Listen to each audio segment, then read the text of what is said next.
Je vous invite à prendre le texte biblique dans Jean chapitre 14. Et c'est dans le contexte des 7 « je suis ». Vous savez que dans l'évangile de Jean, Jésus a utilisé l'expression « je suis » à plusieurs reprises, et notamment 7 fois, il a utilisé l'expression « je suis » suivi d'un qualificatif. Alors nous avons vu les 5 premiers. Je suis le pain de vie, la lumière du monde, je suis la porte, je suis le bon berger, je suis la résurrection et la vie. Et aujourd'hui nous regardons, je suis le chemin, la vérité et la vie. Et le dernier que nous regarderons, c'est Sam qui va le présenter dimanche prochain, lorsque Jésus dit « je suis la vigne ». Donc on va lire dans Jean 14, à partir du verset 1er, ce que Jésus est en train de dire à ses disciples. Donc il se retrouve dans ses derniers moments avec ses disciples. Et à partir du chapitre 13, Jésus a voulu donner l'exemple à ses disciples. Il a lavé les pieds de ses disciples. Et il leur a dit de s'aimer les uns les autres. Et il a voulu donner un exemple. Et au chapitre 14, Jésus continue à donner ses dernières recommandations avant d'être arrêté, avant d'être condamné à mort par les Romains, puis avant de mourir sur la croix. Donc on se trouve dans les derniers instants là, de la vie de Jésus. Jésus qui en profite pour donner donc ses dernières recommandations à ses disciples. Jean 14, verset 1. « Que votre cœur ne se trouble point. Croyez en Dieu et croyez en moi. Il y a plusieurs demeures dans la maison de mon Père. Si cela n'était pas, je vous l'aurais dit. Je vais vous préparer une place. Et lorsque je m'en serai allé, et que je vous aurai préparé une place, je reviendrai et je vous prendrai avec moi, afin que là où je suis, vous y soyez aussi. Vous savez où je vais, et vous en savez le chemin. » Thomas lui dit, « Seigneur, nous ne savons où tu vas. Comment pouvons-nous en savoir le chemin ?» Jésus lui dit, « Je suis le chemin, la vérité et la vie. Nul ne vient au Père que par moi. Si vous me connaissez, vous connaîtrez aussi mon Père. Et dès maintenant, vous le connaissez. Et vous l'avez vu. » Philippe lui dit, « Seigneur, montre-nous le Père. Et cela nous suffit. » Jésus lui dit, « Il y a si longtemps que je suis avec vous, et tu ne m'as pas connu, Philippe. Celui qui m'a vu a vu le Père. Comment dis-tu, montre-nous le Père? Ne crois-tu pas que je suis dans le Père et que le Père est en moi? Les paroles que je vous dis, je ne les dis pas de moi-même. Et le Père qui demeure en moi, c'est lui qui fait les œuvres. Croyez-moi, je suis dans le Père et le Père est en moi. Croyez du moins à cause de ses œuvres. En vérité, je vous le dis, celui qui croit en moi fera aussi les œuvres que je fais, et il en fera de plus grandes, parce que je m'en vais au Père. Et tout ce que vous demanderez à mon nom, je le ferai, afin que le Père soit glorifié dans le Fils. Si vous demandez quelque chose en mon nom, je le ferai. Si vous m'aimez, gardez mes commandements. Et moi, je prierai le Père, et il vous donnera un autre consolateur, afin qu'il demeure éternellement avec vous. L'Esprit de vérité que le monde ne peut recevoir, parce qu'il ne le voit point et ne le connaît point. Mais vous, vous le connaissez, car il demeure avec vous, il sera en vous. Je ne vous laisserai pas orphelin, je viendrai à vous. Encore un peu de temps et le monde ne me verra plus. Mais vous me verrez, car je vis, et vous vivrez aussi. En ce jour-là, vous connaîtrez que je suis en mon Père, que vous êtes en moi, et que je suis en vous. Celui qui a mes commandements et qui les garde, c'est celui qui m'aime. Et celui qui m'aime sera aimé de mon Père. Je l'aimerai et je me ferai connaître à lui. Jude, non pas l'Iscariote, lui dit, « Seigneur, d'où vient que tu te feras connaître à nous et non au monde ?» Jésus lui répondit, « Si quelqu'un m'aime, il gardera ma parole, et mon Père l'aimera. Nous viendrons à lui et nous ferons notre demeure chez lui. Celui qui ne m'aime pas ne garde point mes paroles, et la parole que vous entendez n'est pas de moi, mais du Père qui m'a envoyé. Je vous ai dit ces choses pendant que je demeure avec vous. Mais le Consolateur, l'Esprit Saint, que le Père enverra à mon nom, vous enseignera toutes choses et vous rappellera tout ce que je vous ai dit.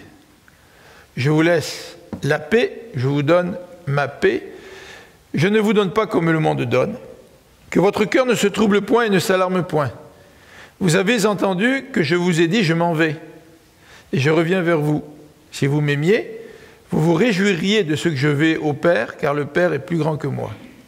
Et maintenant, je vous ai dit ces choses avant qu'elles arrivent, afin que lorsqu'elles arriveront, vous croyiez. Je ne parlerai plus guère avec vous, car le prince du monde vient, il n'a rien en moi, mais afin que le monde sache que j'aime le Père et que j'agis selon l'ordre que le Père m'a donné, levez-vous, partons d'ici. On va prier ensemble. Seigneur Jésus, merci pour cette parole. Merci parce que bien souvent, tu nous surprends par tes affirmations. Mais Seigneur Jésus, tu veux te montrer à nous. Tu veux que nous puissions te connaître. Tu veux venir vivre dans notre vie. Comme tu le dis dans ce texte, tu veux venir habiter en nous. Tu veux vivre en nous, c'est toi qui le dis. Donc Seigneur, ce matin, nous aimerions te demander de nous aider à comprendre ce que tu dis. Et notamment lorsque tu dis « Je suis le chemin, la vérité et la vie », nul ne vient au Père que par moi. Seigneur, aide-nous à comprendre comment toi, Jésus, tu es l'intermédiaire entre Dieu et nous. Comment, à travers toi, Jésus, nous pouvons connaître Dieu. Merci, Seigneur Jésus, parce que c'est pour ça que tu es venu sur la terre. Tu n'es pas venu pour que bien des gens portent une croix autour du cou. Tu es venu pour plus que cela. Tu es venu pour être l'intermédiaire entre Dieu et nous. Et merci parce que quiconque veut connaître Dieu le peut à cause de toi. Donc merci Seigneur pour ta venue et merci pour ta parole. Amen.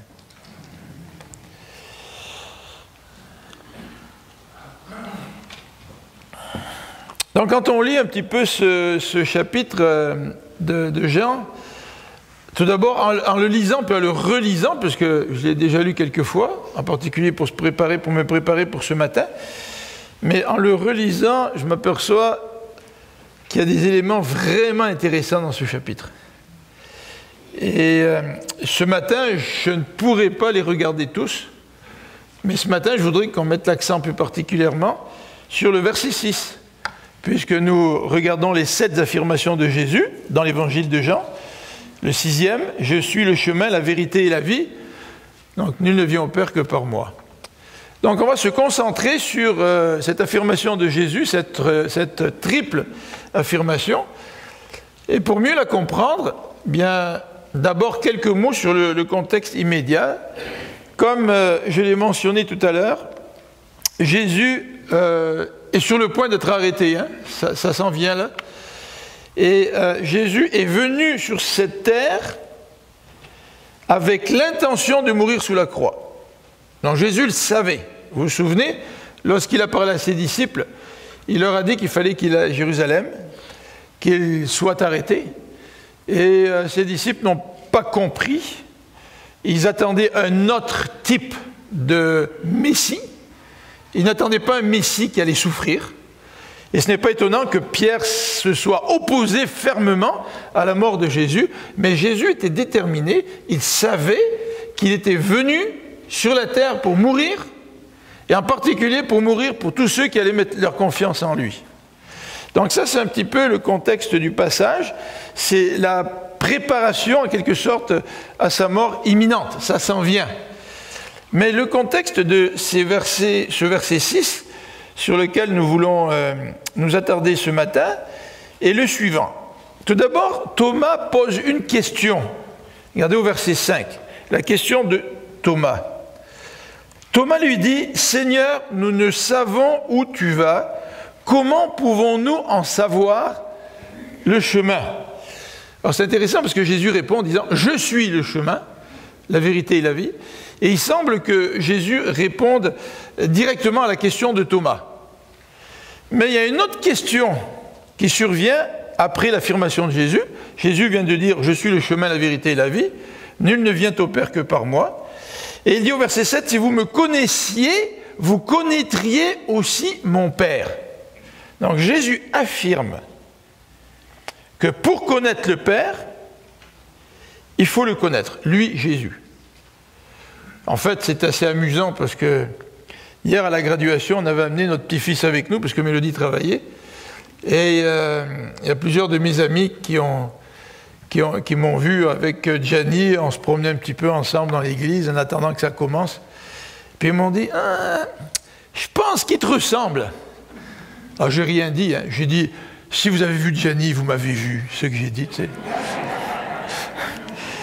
Heureusement que Marie-France n'est pas avec moi, parce que peut-être qu'ils auraient dit qu'il ressemble à Marie-France. Hein.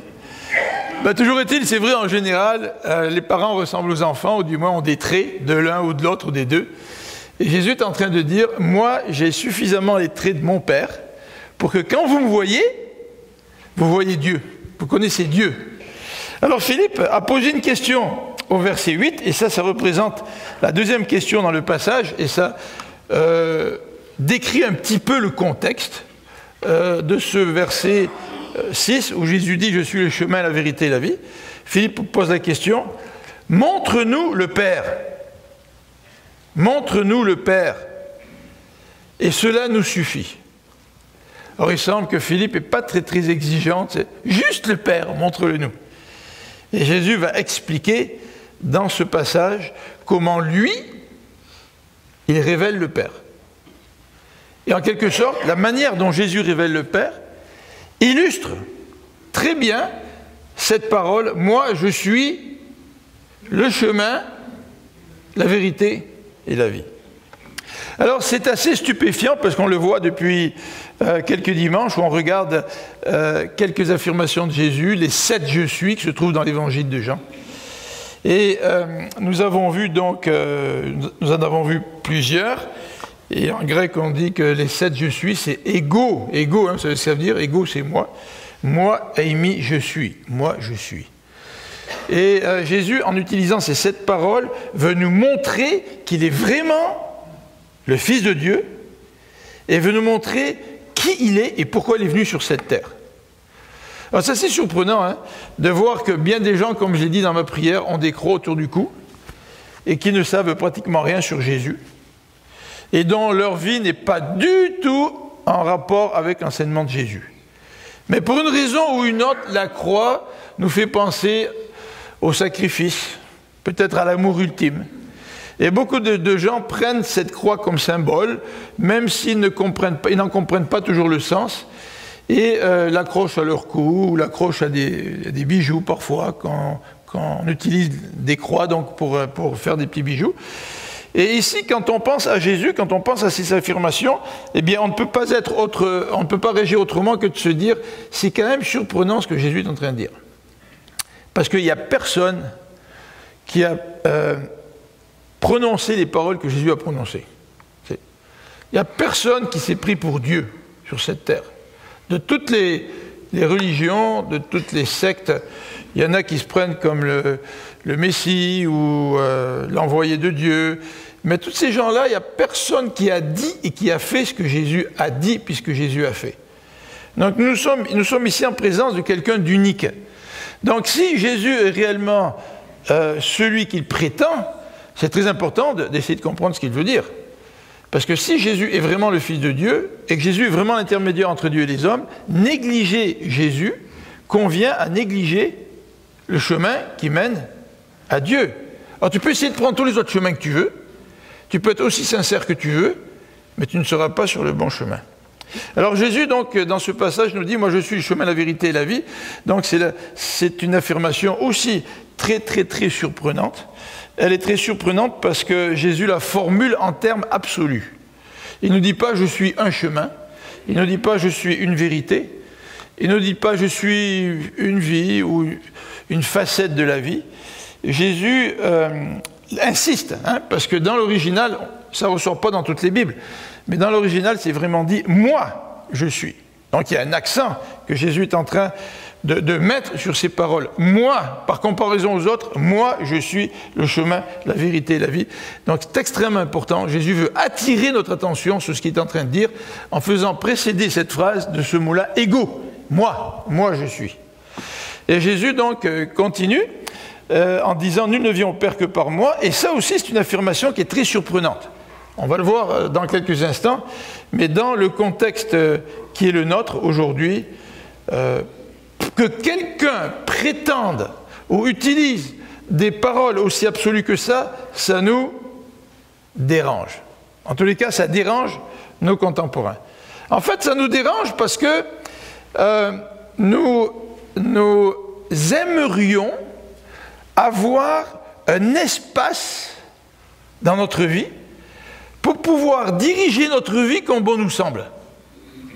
Puis quand quelqu'un arrive avec des affirmations absolues, ça nous dérange parce que ces affirmations absolues mettent un cadre dans notre vie. Et généralement, l'être humain n'aime pas un cadre. Quand on vient vous dire, on va te dire, écoute mon frère, écoute ma soeur, peut-être ce que tu as dit là, ça manquait un petit peu d'amour. Ben souvent, première réaction, on n'aime pas. Là, tu es en train de me dire qu'est-ce que je dois faire, tu es en train d'empiéter dans ma vie, donc on n'aime pas un cadre.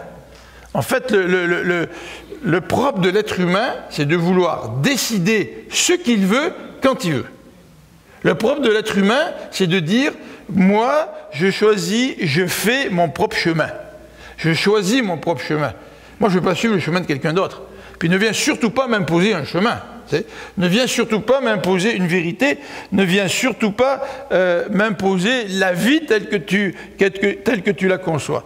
Alors, de nature, quand quelqu'un vient nous remettre en question, nous n'aimons pas cela, mais quand nous entendons les paroles de Jésus, des paroles qui sont absolues, mais bien souvent, l'être humain réagit en refusant ce que Jésus est en train de dire.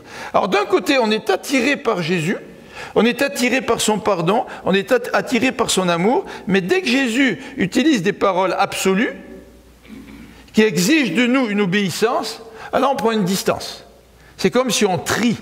On dit, Seigneur, je vais prendre dans ce que tu nous dis ce qui m'attire, mais quand tu as des prétentions ou des exigences trop élevées envers moi, là je me retire. Donc on trie. Et au lieu de suivre le Jésus tel qu'il est, eh bien on suit un Jésus à notre image. Et nous nous façonnons un Jésus qui nous convient. Et c'est pour ça que les prétentions de Jésus sont stupéfiantes. En tout cas, sont pratiquement inacceptables pour nos contemporains. Alors, je vous invite à regarder, c'est très simple le plan aujourd'hui. Ça me fait penser, il y a 1 an, j'avais amené le même verset pour le service de ton papa, hein, tu te rappelles Roger? J'avais amené le même verset. Alors j'espère que je ne me répéterai pas trop aujourd'hui, parce que vous êtes 2 ou 3 à m'avoir entendu un petit peu là-dessus. Mais j'ai essayé de varier un petit peu. Mais on va suivre le plan de l'affirmation de Jésus. Jésus dit d'abord, je suis le chemin, donc on va regarder qu'est-ce que ça veut dire. Qu'est-ce que ça veut dire, être le chemin? Puis on va regarder comment Jésus est le chemin. Ensuite, on va regarder la vérité. Quand Jésus dit « je suis la vérité », de quoi parle-t-il? Et comment Jésus est-il la vérité? Et ça va être la même chose pour la vie. De quelle vie Jésus parle-t-il? Et comment Jésus peut-il prétendre être la vie? Et pour terminer, nous allons revenir à cette deuxième partie du verset, dans laquelle Jésus dit « Nul ne peut venir au Père que par moi ». Et c'est la conséquence logique des 3 affirmations de Jésus. Je suis le chemin, la vérité et la vie. C'est une affirmation absolue. Personne ne peut aller à Dieu autrement que par Jésus. Alors tout d'abord, le chemin. Le chemin. Ben, la question qu'il faut nous poser, c'est de savoir s'il existe plusieurs chemins. Vous avez peut-être entendu cette affirmation quand vous essayez de parler de Jésus à quelqu'un, la personne vous dit « Oh, de toute façon, toutes les religions sont les mêmes ». Vous connaissez certainement ce petit dicton qui dit « Tous les chemins mènent à Rome ». C'est vrai. Mais si moi je prends l'avion pour aller à Rome, je préfère prendre l'avion qui va traverser l'Atlantique plutôt que l'avion qui va traverser le Pacifique, et ensuite qui va traverser l'Asie, puis ensuite qui va traverser la Méditerranée pour arriver jusqu'à Rome. Même si tous les chemins mènent à Rome, d'après l'adage populaire, il y a des chemins qui sont bien plus longs que les autres. Et généralement, quand on voyage, on choisit soigneusement notre chemin, et, comment dirais-je, on prend le chemin, généralement, le plus droit, le plus court, parce que c'est le moins cher. Mais quand on parle de religion, quand on parle de Jésus, généralement, les gens vous répondent assez facilement, tous les chemins mènent à Rome, c'est-à-dire que tout est du pareil au même. En fait, il n'y a rien de plus faux que ça. Il n'y a rien de plus faux que de dire tous les chemins mènent à Rome. En fait, cette expression est utilisée pour justifier le comportement de chacun. Alors, si toi, tu es pas mal, comment dirais-je, bouleversé par les affirmations de Jésus et que tu n'as pas très envie de te soumettre à ce que Jésus dit, eh bien, c'est dans ton intérêt de relativiser ce que Jésus dit en disant que de toute façon, tous les chemins mènent à Rome, puis moi, le chemin sur lequel je suis, il va me conduire à Dieu de toute manière. Alors là, on est confronté à ce que Jésus dit. Quand Jésus dit « Nul ne vient au Père que par moi », Jésus est en train de confronter directement ce proverbe que nous retrouvons parmi nos contemporains. En fait, tous les chemins ne mènent pas à Rome. C'est certain que tous les chemins ne mènent pas à Rome. En fait, si vous voyagez, et surtout dans un endroit que vous ne connaissez pas bien, si vous avez une carte, certainement que vous êtes convaincu que tous les chemins ne mènent pas à la destination à laquelle vous voulez aller. Et si vous avez une carte, c'est parce que vous savez qu'il y a un chemin pour vous conduire là où vous voulez aller. En fait, ce n'est pas vrai que tous les chemins mènent à Rome. Peut-être pour Dolan qui a reçu son doctorat de l'université Bishop. Vous avez entendu parler de ça? Et j'ai lu un petit peu ça dans les nouvelles. Puis il nous disait, ce fameux génie du cinéma, jeune génie du cinéma, d'après ce qu'on dit, il a arrêté ses études au cégep. Et il ne pensait jamais qu'un jour il aurait pu avoir un doctorat honorifique. Certaines personnes disaient, voyez, il y avait un chemin pour moi, et puis c'était mon chemin.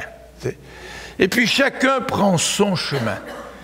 Mais en ce qui a trait à Jésus-Christ, eh bien, tous les chemins ne mènent pas à Dieu. Et Jésus nous dit, dans ce passage, en particulier au verset 6, il nous dit donc « Je suis le chemin ».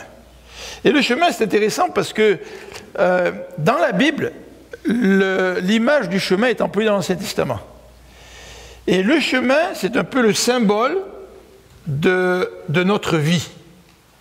Soit nous marchons sur un droit chemin, ou soit nous marchons sur un mauvais chemin. Et Jésus a déjà repris cette image qui est utilisée dans la littérature de la sagesse. Et il a déjà dit que le chemin de la vie, c'est un chemin étroit. Et Jésus a dit, dans Matthieu, chapitre 7, que large est le chemin de la perdition. Et c'est vrai que je préfère marcher sur un chemin large, parce que sur un chemin large, je peux faire ce que je veux. Mais vous avez déjà marché en montagne sur un chemin étroit ? Puis vous savez très bien que lorsque vous marchez sur un chemin étroit en montagne, vous devez faire attention à chaque pas, là où vous posez le pied, parce que vous pouvez glisser, puis parfois c'est le ravin dans lequel vous risquez de tomber. Donc nous préférons tous un chemin suffisamment large pour pouvoir en même temps accepter Jésus dans notre vie, puis faire ce qu'on veut. Et Jésus nous dit que ce chemin large, c'est le chemin de la perdition. Mais Jésus nous dit, dans Jean au chapitre 4, verset 6, « Moi je suis le chemin, et parce que je suis le chemin sur lequel vous marchez, c'est-à-dire la vie que vous allez vivre, si elle est vécue avec moi, c'est un chemin de vie. » Et ce n'est pas étonnant que le concept « vie » soit associé au concept du chemin dans les paroles de Jésus. Et dans Acte 4, au verset 12, vous savez ce que l'apôtre Pierre dit, il parle de Jésus, et il dit qu'il n'y a pas un autre nom sous les cieux par lequel nous puissions être sauvés. Il n'y a pas d'autre nom. Alors face à l'enseignement de Jésus, Thomas, évidemment, a posé une question au verset 5. C'est un petit peu cette question qui a suscité la réponse de Jésus. Thomas lui dit, « Seigneur, nous ne savons où tu vas, comment pouvons-nous en savoir le chemin ?» C'est vraiment surprenant, c'est vraiment surprenant. Et Jésus va manifester sa surprise en répondant à la question de Philippe. Mais c'est quand même surprenant qu'un gars comme Thomas, qui a vécu 3 ans avec Jésus, ne comprenne pas ce que Jésus veut dire quand il parle de chemin.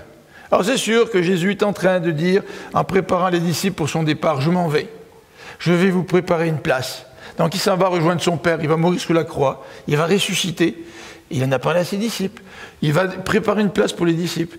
Et Thomas ne comprend pas. Et Thomas est dans la confusion. Et la confusion de Thomas, c'est un peu la confusion de nos contemporains aujourd'hui. Nos contemporains qui sont là et qui se posent la question comment on pourrait savoir le chemin, comment on pourrait connaître le chemin. Alors certains de nos contemporains sont sûrs de se tracer leur chemin, jusqu'au moment où il y a des embûches, où il y a des problèmes. Et il y a bien de nos contemporains qui se posent la question quant à savoir où est-ce qu'il est le chemin, où est-ce qu'il est, où est-ce qu'elle est la vraie vie, où est-ce qu'il est le chemin sur lequel nous devrions marcher. Et vous savez ce qu'a dit Billy Graham. Billy Graham a dit que Dieu a créé l'être humain avec dans son cœur une forme qui ressemble à Dieu. Et tant que Dieu n'est pas dans notre vie, cette forme est vide. Et tant que Dieu n'est pas présent dans notre vie, que nous n'avons pas rencontré ce Jésus qui nous fait connaître Dieu, eh bien nous ressentons ce vide. Et ce vide, nous le ressentons de différentes manières. Alors nous essayons de le combler par toutes sortes de choses, toutes sortes d'activités, peut-être par des relations, peut-être par de l'argent, peut-être par des vacances, je ne sais trop quoi. Et toujours à un moment donné, on est insatisfait, même si on obtient ce qu'on désire. Et la Bible nous dit que cette insatisfaction, elle revient à un vide dans notre vie qui a la forme de Dieu. Et tant que Jésus n'a pas pris cette place-là, nous serons toujours insatisfaits, errant de lieu en lieu, en train de chercher s'il n'existe pas ce chemin, cette vérité et cette vie. Alors comment Jésus est-il le chemin?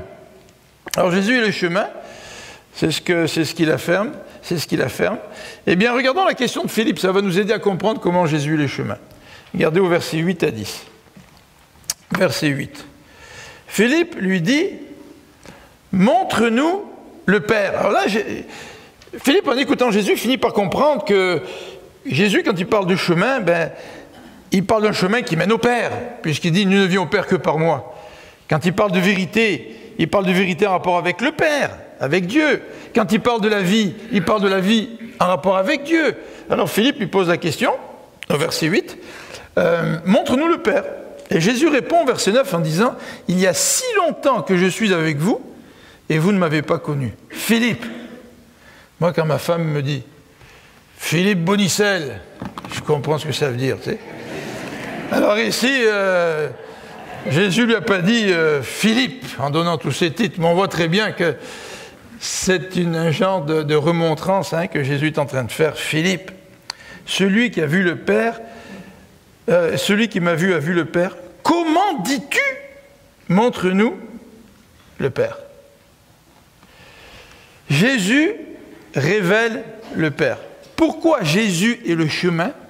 C'est parce que Jésus, il est Dieu, et parce que Jésus révèle le Père. Regardez au verset 10. « Ne crois-tu pas que je suis, l'expression est intéressante, dans le Père ?» Je ne sais pas, je suis le fils de mon Père. C'est encore plus intime que ça. Il parle d'une union avec le Père. Il dit, je suis dans le Père. Et il dit, le Père, il est en moi. Et les paroles que je vous dis, je ne les dis pas de moi-même, car le Père qui demeure en moi, c'est lui qui fait les œuvres. Alors Jésus parle ici à la fois de paroles et à la fois d'œuvres. Jésus est en train de dire, tout ce que je dis, ce sont les paroles de mon Père, puisque je suis un avec lui, et tout ce que je fais, c'est le Père qui le fait à travers moi. Et ça, c'est pas étonnant que Jésus ait dit, et que l'apôtre Paul ait dit, il n'y a qu'un seul médiateur entre Dieu et les hommes, parce qu'il n'y a aucun homme qui peut dire les paroles de Jésus, moi je suis dans le Père, et le Père, il est en moi. Personne ne peut prétendre à cette intimité, à cette unité qui existe entre le Père et le Fils. Alors donc Jésus révèle le Père, et Jésus, évidemment, le révèle au travers des paroles et des œuvres du Père, puisque lui et le Père sont un. Alors si vous regardez dans Jean, au chapitre 1, vous allez voir quelques passages, hein, ce n'est pas la première fois que Jean nous dit que Jésus, il est vraiment Dieu. Il est venu vivre sur cette terre, mais Jésus, il est vraiment Dieu. Et dans Jean, on nous dit que la parole a été faite chair, elle a habité parmi nous, pleine de grâce et de vérité. Et Jean répète à plusieurs reprises que celui qui a vu Jésus, il a vu Dieu. Alors le chemin. Jésus dit maintenant, je suis la vérité. Qu'est-ce que la vérité? Alors j'ai regardé une série cette semaine à la télévision, puis c'était un dirigeant pour la campagne d'une avocate qui voulait le poste de procureur aux États-Unis. Puis ils n'utilisaient pas toujours des procédés très très louables pour arriver à leur fin. Et le directeur de campagne, à un moment donné, dit à cette avocate, cette candidate, donc qui se présentait pour l'élection de procureur, il dit, écoute, qu'est-ce que c'est que la vérité? Alors que cette avocate remettait en question un petit peu les manières de faire de son chef de campagne. Alors lui, il dit, mais c'est quoi la vérité? Il dit, la vérité, c'est que si tu veux faire avancer les choses, il faut que tu sois procureur. Alors le reste, hein, laisse-nous faire, on s'en occupe.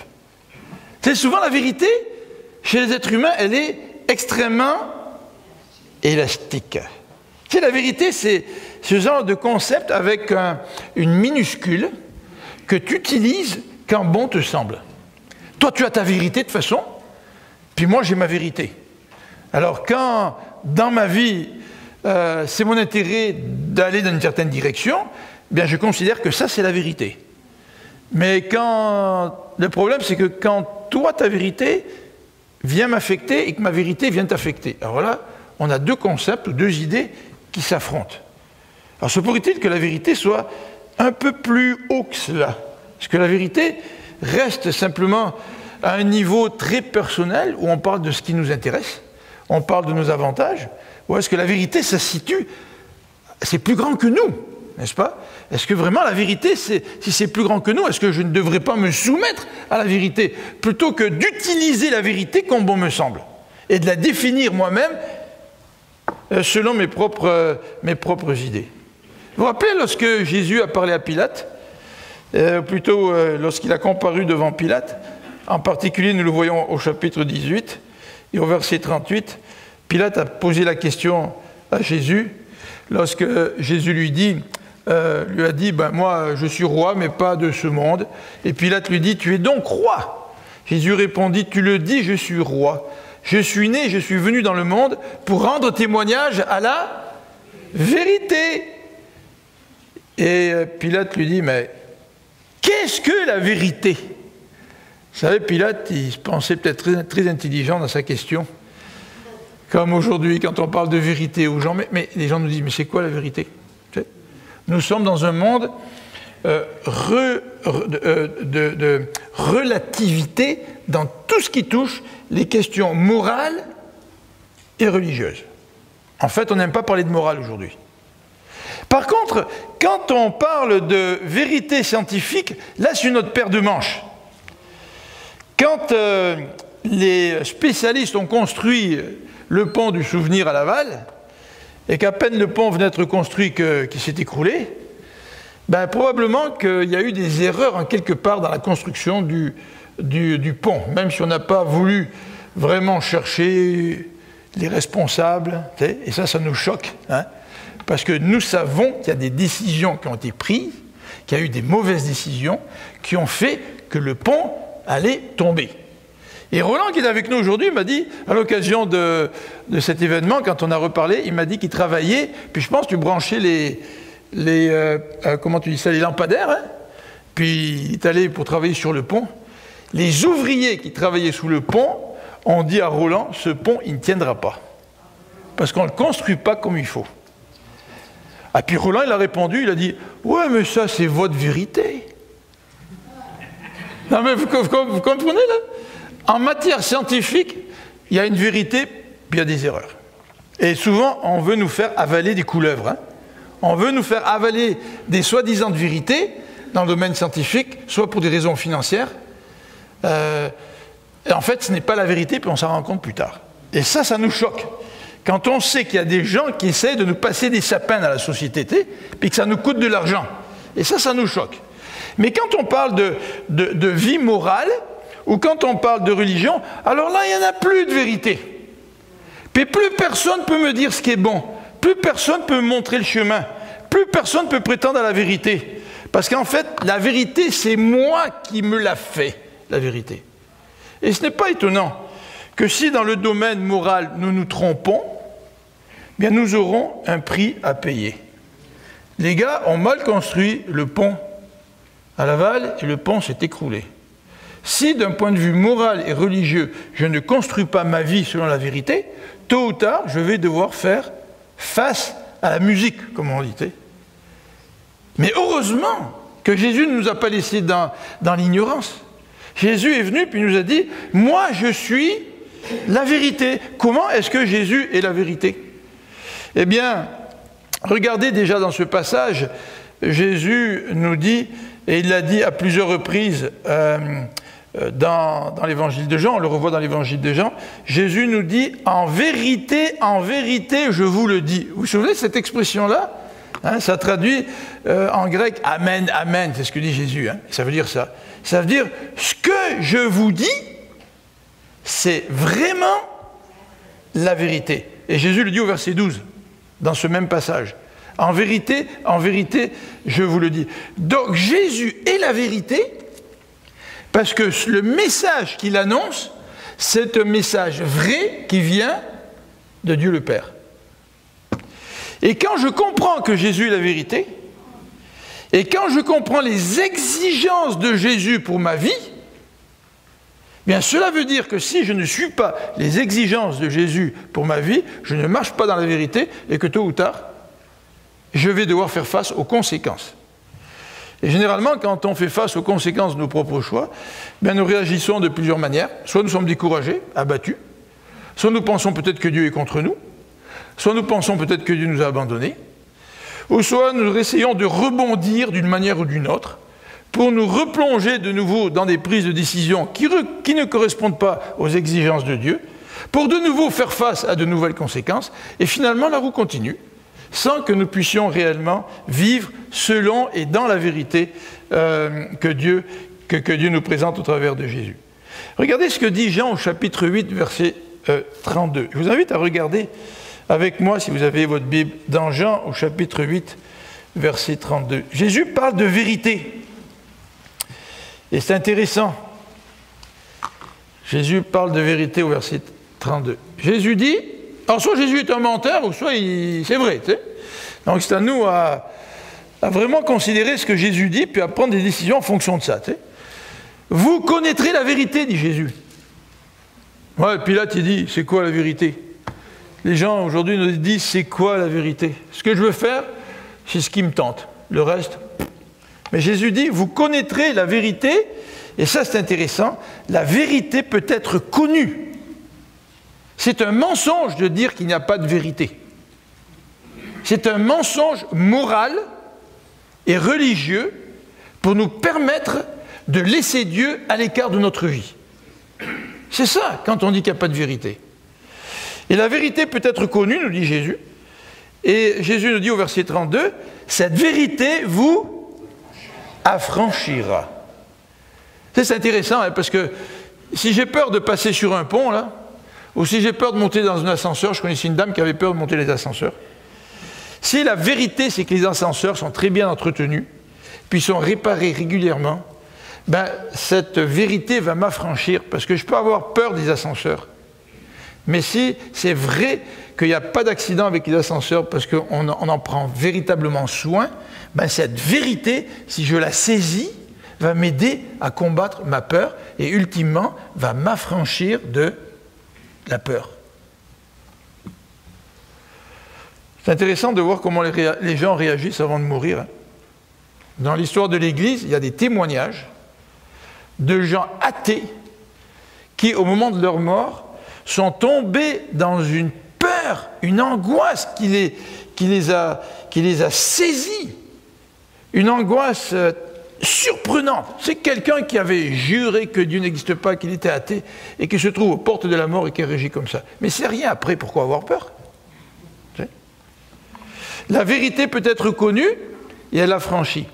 Alors regardons au chapitre 14 ce que Jésus nous dit de cette vérité, au chapitre 14, verset 23, dans le texte que nous avons lu ce matin, Jean, si on revient au chapitre 14, au verset 23, Jésus dit, « Si quelqu'un m'aime, il gardera ma parole, et mon Père l'aimera. Nous viendrons à lui et nous ferons notre demeure chez lui. » C'est intéressant, hein? Parce que dans ce passage, Jésus parle de parole. Et il dit, si quelqu'un m'aime, ce n'est pas quelqu'un qui porte une croix. Si quelqu'un m'aime, c'est quelqu'un qui écoute ma parole et qui la garde. Ça veut dire qu'il la met en pratique. Et le texte nous dit, et mon Père l'aimera. C'est bien beau de parler d'amour de Dieu. Mais Dieu dit, je t'aime si tu gardes en pratique ma parole. Et il dit, nous viendrons à lui et nous ferons notre demeure chez lui. Donc Jésus et le Père viennent en nous faire leur demeure en nous si moi, je garde cette vérité, je garde cette parole qui vient de Dieu. En fait, vous vous rappelez, dans Jean 17, au verset 14, Jésus dit, ta parole est la vérité. Troisième affirmation, dans ce texte ce matin, Jésus nous dit, je suis la vie. Qu'est-ce que la vie? Bonne question, hein? Il y en a qui ont dit que la vie, c'était métro, dodo, boulot. Alors, si vous êtes en banlieue, que vous ne prenez pas le métro, ben vous pourrez dire la vie, c'est autobus, hein, boulot, dodo. Hein. Mais vous comprenez ce que je veux dire, hein? Souvent, on examine notre vie, puis on se dit, ouais, c'est quoi notre vie, t'sais? Dans nos moments, là, un petit peu de lucidité, quand on ose arrêter le rythme effrayé de la vie, on se pose des questions, puis on se dit, mais qu'est-ce qui vaut la peine? T'sais? Peut-être il y a certains événements qui nous poussent à réfléchir comme cela. Peut-être c'est des problèmes de santé, peut-être c'est simplement les années qui passent. Puis on se dit qu'est-ce que c'est que la vie finalement, t'sais? Qu'est-ce que c'est que la vraie vie? Et Jésus a dit que la véritable vie, c'est de connaître Dieu. Et connaître Dieu, ça ne veut pas dire qu'on ne jouit pas de ce que Dieu nous donne.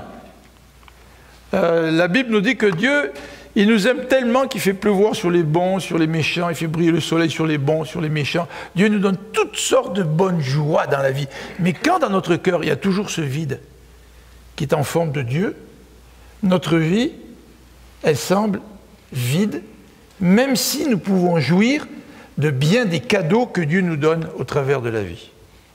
Alors Jésus dit que la vie éternelle, dans Jean 17, il nous dit « La vie éternelle, c'est de te connaître, toi, le seul vrai Dieu. » Regardez au verset 7 de ce chapitre 14, ce que Jésus dit, au verset 7. « Si vous me connaissiez,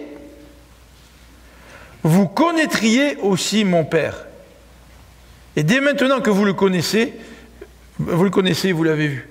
La vie éternelle, la vraie vie, ça consiste à connaître ce Dieu qui nous a créés. Jésus nous dit, en parlant de cette vie, dans Jean 10, Jésus dit que la vie que Dieu nous donne, c'est une vie en abondance. Attention, il ne faut pas tomber dans un évangile à l'eau de rose. Là. Je deviens chrétien, puis c'est génial, tu sais, puis j'ai plus de problèmes, tout va bien. C'est pas vrai ça.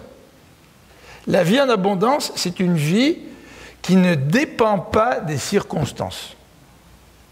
Peut-être que tes circonstances sont heureuses, ben, tant mieux, profites-en. Comme dit le sage Marie-France, elle dit quand ça va bien, ma femme dit ça, quand ça va bien, tu fais des provisions pour le moment où ça ira plus mal. Hein? Ben c'est vrai, dans notre vie, parfois on a des moments difficiles, parfois des moments plus faciles. Mais quand Jésus parle de vie, il nous parle de vie en abondance, ça transcende les circonstances de notre vie. Nous pouvons avoir une vie épanouie, et ça c'est un paradoxe, hein, pour avoir une vie épanouie même dans les difficultés. Vous vous rendez compte? Ça c'est la vie que Dieu nous donne. Pourquoi? Parce que nous sommes en communion avec Dieu, parce que Dieu est dans notre vie, Jésus est dans notre vie. Et dans Jean 10, il nous est dit aussi que cette vie dont Jésus parle, c'est une vie que lui nous donne. Jésus nous fait un cadeau. Il donne sa vie pour ses brebis. Alors un berger, quand il donne sa vie pour ses brebis, ben, c'est parce qu'il veut le bien-être de ses brebis. Et Jésus, quand il nous parle de vie, c'est une vie qu'il nous donne. Il y a eu un échange. Il a donné sa vie pour que moi je puisse avoir la vie. Mes amis, il n'y a pas de plus grand amour que quelqu'un qui donne sa vie pour quelqu'un d'autre. Une mère donnerait sa vie pour ses enfants, tu sais. Et si tu sais que Jésus, le Dieu créateur, a donné sa vie pour toi, et que tu comprends vraiment pourquoi il a donné sa vie pour toi, ben normalement dans ton cœur, il devrait y avoir de l'amour pour lui. Et quand tu es près de quelqu'un qui t'aime, il y a comme un épanouissement. Tu sais, admettons que vous avez des problèmes, des difficultés, puis vous rencontrez quelqu'un que vous aimez, mais vraiment de tout votre cœur, là. Puis vous lui parlez de vos problèmes. Les problèmes sont là. Mais vous êtes dans la sérénité, dans la paix, parce que vous êtes en présence de celui que vous aimez. Et la vie en abondance, c'est ça. C'est d'être en communion avec Dieu au point où toutes les circonstances ne vont même pas affecter ce que vous ressentez parce que vous êtes en relation avec Dieu. Tout comme quand vous aimez quelqu'un, vous êtes avec la personne, vous avez des problèmes, des difficultés, vous voulez lui partager, mais vous vous sentez tout de même bien parce que vous êtes en présence de la personne qui vous aime, qui vous écoute, qui vous comprend et qui vous manifeste toute son affection. Comment Jésus est-il la vie? Comment Jésus est-il la vie? Bien, au verset 11 de ce texte dans Jean 14, Jésus dit « Croyez en moi. Croyez en moi. » Ça, c'est la chose la plus difficile. Croire en Jésus. Parce que si je crois en Jésus, ça va changer ma vie. Et je ne veux pas que ma vie change. Alors, je ne suis pas heureux dans ce que je fais, mais je ne veux pas que ma vie change. C'est encore un autre paradoxe. Tu sais. Oui, je veux que ma vie change, mais je ne veux pas que Jésus change ma vie. Tu sais, un petit peu comme l'alcoolique là, qui dit « Ouais, il faut bien que j'arrête de boire, là, ça fait tellement de fois que je me suis fait arrêter puis, au volant de la voiture, puis je suis condamné plusieurs fois, puis là je risque gros, il faut que j'arrête de boire. » Mais dans un sens, il a toujours envie de boire. Et il est incapable de se délivrer de l'esclavage de l'alcool. Et c'est pour ça que Jésus dit « La vérité va vous affranchir. » Jésus peut nous affranchir de cette dualité. On aspire à autre chose dans notre vie qui a la forme de Dieu, mais dès qu'on s'approche de Dieu, on a peur des exigences de Dieu, parce qu'on sait que si on accepte les exigences de Dieu, nous allons perdre notre liberté. Mais en fait, si tu aimes quelqu'un, tu n'as pas peur de perdre ta liberté. Vous savez, à chaque mariage qu'on célèbre, on dit « Est-ce que tu veux être fidèle envers celui ou celle que tu aimes, au détriment de tous les autres ?» Ouais, ou les autres hommes, hein, dans les deux sens. Mais quand on aime, qu'est-ce que ça veut dire quand on aime? Ça veut dire qu'on a fait un choix. Ça veut dire qu'on a laissé de côté certaines choses. Et bien souvent, l'obstacle à notre acceptation de Dieu dans notre vie, c'est que nous ne voulons pas céder devant Dieu. Et pourtant, Dieu nous aime comme jamais quelqu'un nous a aimés. Il n'y a jamais quelqu'un qui nous aime autant que Dieu. Et si nous comprenions l'amour de Dieu, eh bien nous pourrions laisser nos propres désirs de côté pour venir à Dieu. Alors par la foi, crois-tu? Jésus dit, croyez en moi. Est-ce que tu crois aujourd'hui? Alors peut-être accepter Jésus dans ta vie il y a quelques années, tout ça, mais est-ce que ta vie chrétienne aujourd'hui, elle est toujours basée sur la foi? Ou est-ce que tu as oublié de continuer à croire? Et vous savez, qu'est-ce qu'on fait quand on oublie de continuer à croire? On prend les choses en main, puis on veut contrôler notre vie. Les gens aimeraient bien être un leader. On voit les leaders qui sont devant, là. Mais quand quelqu'un se retrouve dans la situation du leader, là, il s'aperçoit combien parfois c'est lourd. Et on oublie toutes les responsabilités qui viennent avec. Et que si moi, je veux devenir leader de ma propre vie, moi qui ne suis pas mon propre créateur, et que je vais être responsable de ma vie, c'est tout un engagement. Mais Dieu dit, moi je veux être responsable de ta vie. Moi je veux t'aimer. Moi je veux te donner la vie éternelle. Moi je veux te donner la vie en abondance. Pourquoi ne veux-tu pas venir à moi, céder, capituler devant moi, puis me dire, viens dans ma vie et me laisser habiter en toi. Quand quelqu'un habite chez toi, ça te dérange un peu. Hein? On a reçu nos amis de la France, vous savez, ils étaient là, Didier et Catherine. Ben, c'est sûr, quand on a des gens qui viennent chez nous, ça change notre horaire, notre emploi du temps, tu sais. Mais on est tellement contents, parce qu'on les aime. Et quand tu ouvres le cœur de ta maison à Dieu, si tu aimes Dieu, ça va changer ta vie.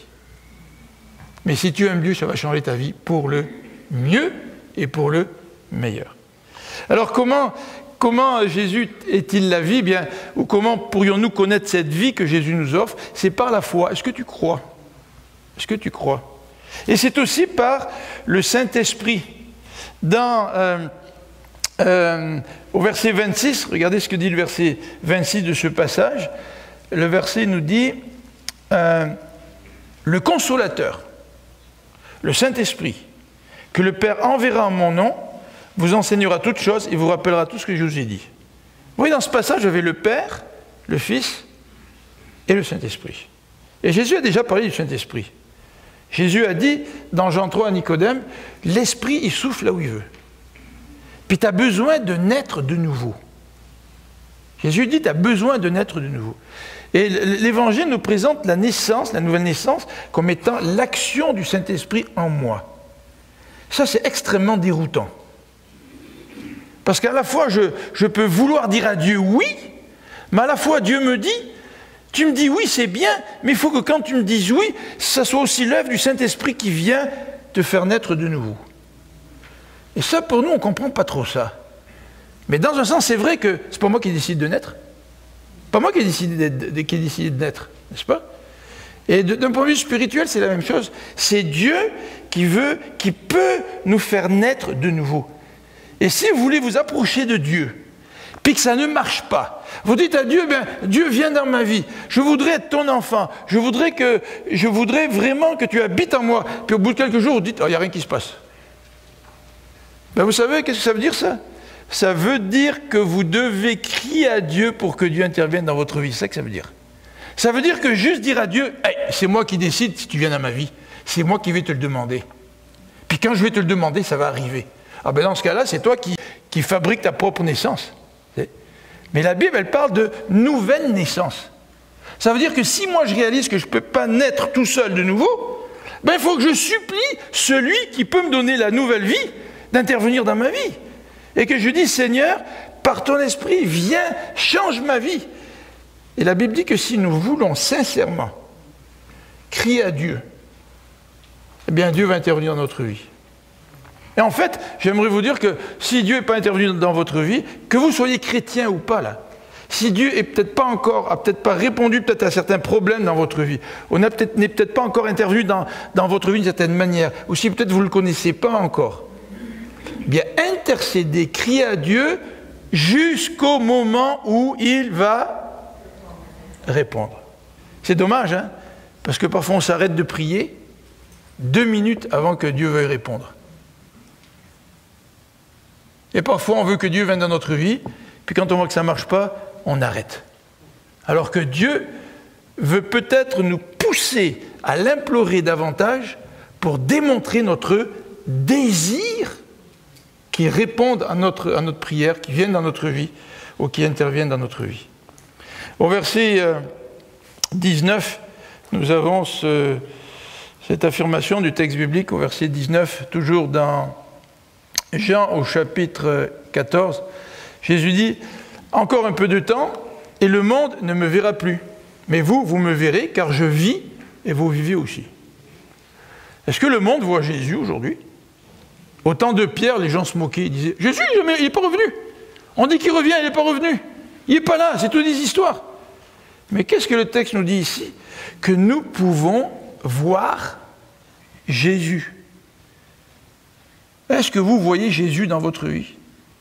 Si tu as reçu Jésus dans votre vie et que n'importe qui essaie de te convaincre que Jésus n'existe pas, il n'y a rien qui pourra t'enlever cette conviction-là. Parce que Jésus est dans ta vie et qu'il agit dans ta vie, parce que tu l'as rencontré.